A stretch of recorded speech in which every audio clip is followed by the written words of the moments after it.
What's going on, everybody? Average Arcader here, and welcome back to another Bedrock Marketplace update video. There has been 37 new maps added to the marketplace, and I'm going to check out the top 5 that I like and then give you some honorable mentions.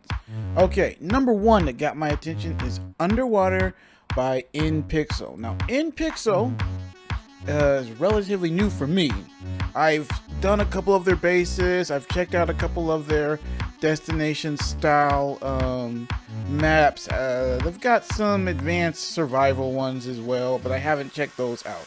But they normally do okay. I will say their base ones they did were really good. But they've actually been doing quite well. They get a lot of good feedback.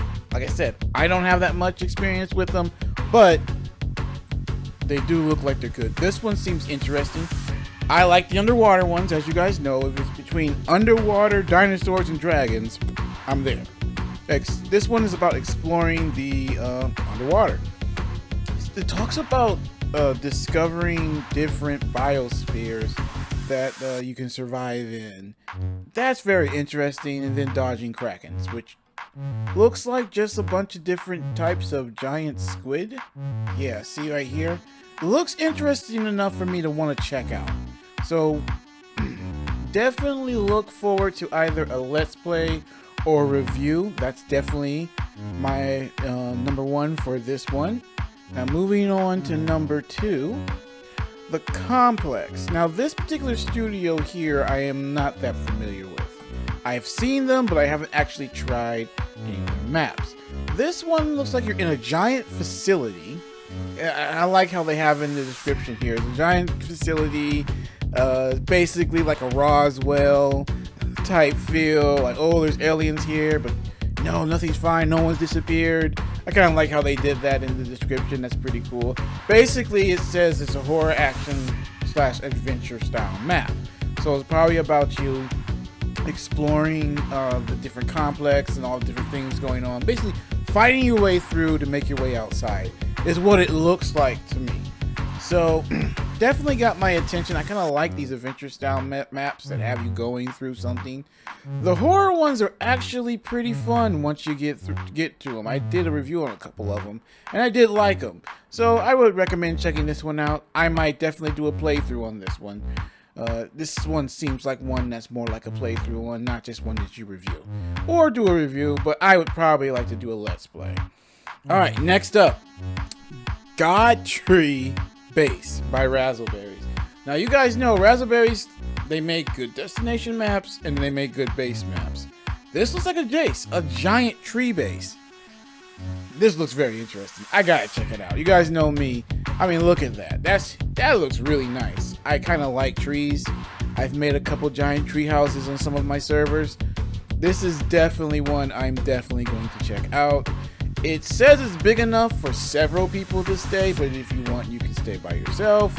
So we will see what's going on with that one. As you can see, you have the tree base, and then everything is inside of it right here.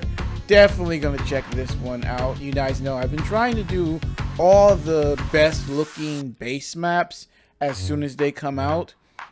So I'm definitely looking forward to checking that one out. Number 4, Abandoned Ruins.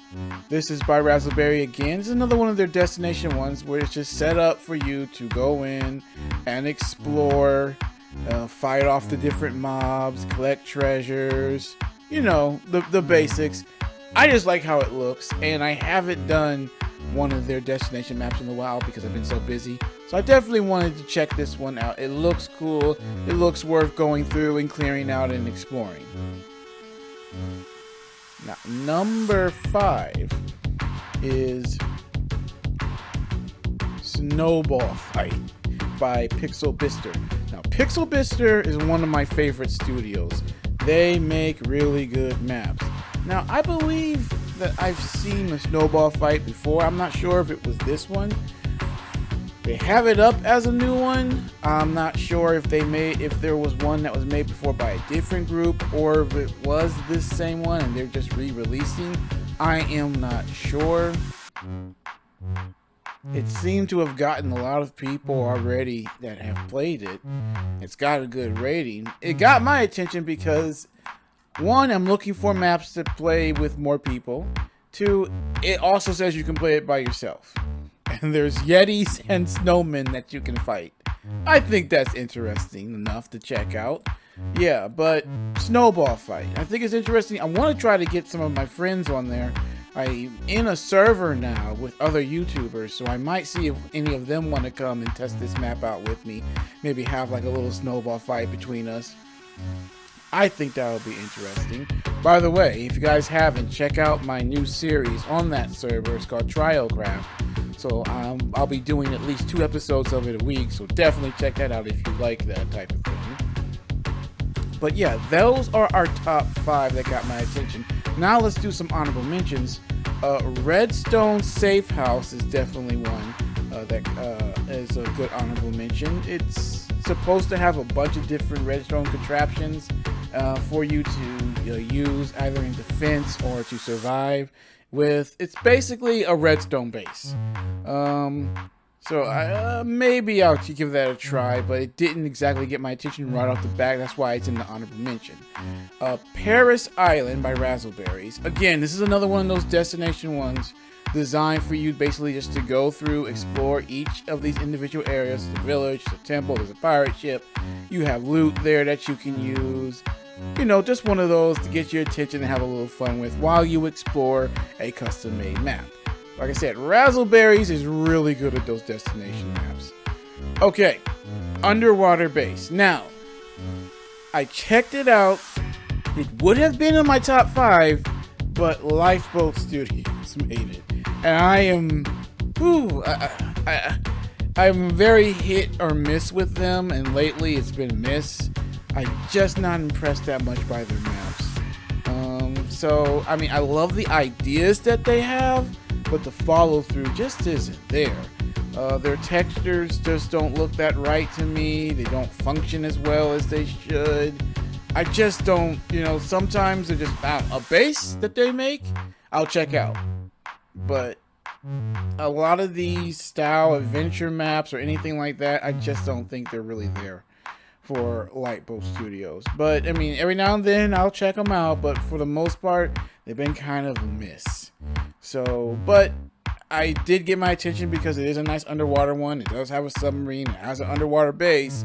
I checked it out. It didn't look something like I would like, but it was good enough for me to at least put in my honorable mentions. And I think that's about it that really grabbed my attention. Oh, Hydro Racer. That one looked cool. Another one I want to try out with some friends. This one is strictly a multiplayer one. You have a bunch of different tracks that they've made, and you're basically racing on boats and stuff through them. That does look cool, but again, I put it in honorable mention because I still haven't made a multiplayer team yet, so it's not 100% that I'll actually be able to cover this one, but it was interesting enough to grab my attention. Okay, guys, that's going to be it for what got my attention on this episode, update. What about you? Is there anything that got your guys' attention? Why don't you put it down in the description down below? Why do you like it? What one got your attention? If I like your comment, maybe I'll give you a shout out in the next video. Who knows? But until next time, I am Average Arcader. Make sure to like, share, subscribe, and hit that notification button. Alright guys, catch you later.